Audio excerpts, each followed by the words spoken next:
उसी तरह तोते के रूप में भटको। नहीं नहीं, मुझे आजाद करो वरना मैं तुम्हें छोड़ूंगा नहीं। अब तुम मेरा कुछ भी नहीं बिगाड़ सकते। अब तुम जाओ यहाँ से और अब से ऐसे ही घूमो। अब तुम्हें पता चलेगा कि दूसरों को दर्द देने में कैसा महसूस होता है। इसके बाद वह राक्षस वहां से उड़ जाता है। मरचू और उसकी पत्नी सीता दोनों खुश हो जाते हैं। मरचू पहले की तरह काम करने लगता है। वह और उसकी पत्नी दोनों खुशी खुशी जिंदगी गुजारने लगते हैं।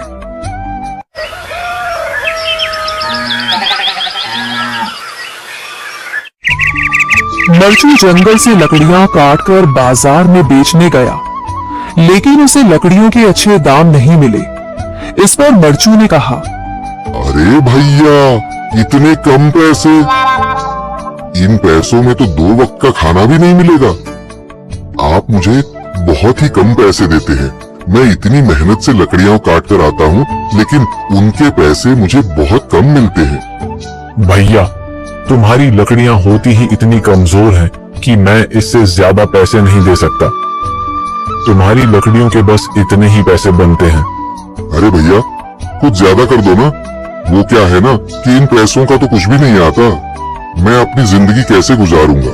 भैया, तुम जाकर अच्छी लकड़ियां लाओ, तभी इन लकड़ियों का अच्छा दाम मिल पाएगा, वरना इन लकड़ियों का तो यही दाम है।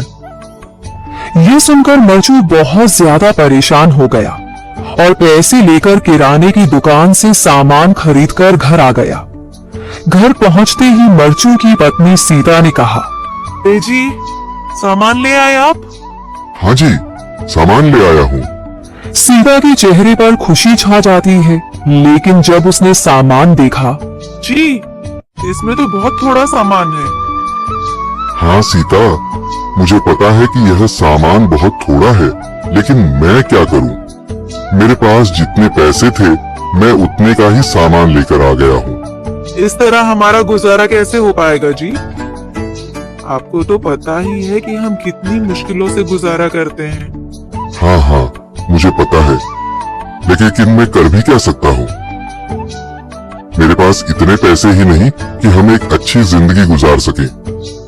इतनी मेहनत कर रहा हूँ, लेकिन फिर भी मेहनत का फल नहीं मिल रहा। इतनी मेहनत से अच्छी लकड़ी काट कर आता हूँ, लेकिन मुनासिब दाम नहीं मिलता। मैं तो बहुत परेशान हूँ। क्या करूँ? कहाँ जाऊँ? अरे जी, आप परेशान न हो, आप कोई और काम देख लें। मैंने कई बार काम तलाशने की कोशिश की, पर किसी ने भी मुझे काम नहीं दिया। ये सुनकर सीता भी काफी ज्यादा परेशान हो गई। मरचू से सीता की परेशानी नहीं देखी गई। उसने अपनी पत्नी सीता से कहा, मैं फिर से जंगल की ओर जा रहा हूँ। अरे जी, अभी मत जाइए ना, वैसे भी शाम हो रही है। आप कल चले जाइएगा, अभी मत जाइए। ठीक है, अगर तुम रोक रही हो तो मैं नहीं जाता। मैं कल चला जाऊंगा। इसके बाद मरचू गांव में घूमने के लिए चला गया। तभी उसे एक आदमी मिला और उसने कहा, कहाँ जा रहे हो भैया? और सुनाओ, क्या हाल चाल है? जिंदगी कैसे गुजर रही है? अरे भैया, तुम्हें तो पता है कि लकड़ियां काटकर कैसे गुजारा होता है। हाँ भैया, तुम सही कह रहे हो। और आसपास के जंगलों में अच्छी लकड़ियां भी नहीं है। इसके लिए तो जंगल के अंदर जाना पड़ेगा। पर जंगल के अंदर तो काफी सारे जंगली जानवर होंगे। मुझे बहुत डर लगता है भैया, मैं जंगल में कैसे जाऊंगा? हाँ भैया, जंगली जानवर तो होंगे, लेकिन अच्छी लकड़ियां तो वहीं से ही मिलेंगी। यह सुनकर मरचू बहुत ज्यादा परेशान हो गया, लेकिन वह आदमी बिल्कुल ठीक कह रहा था।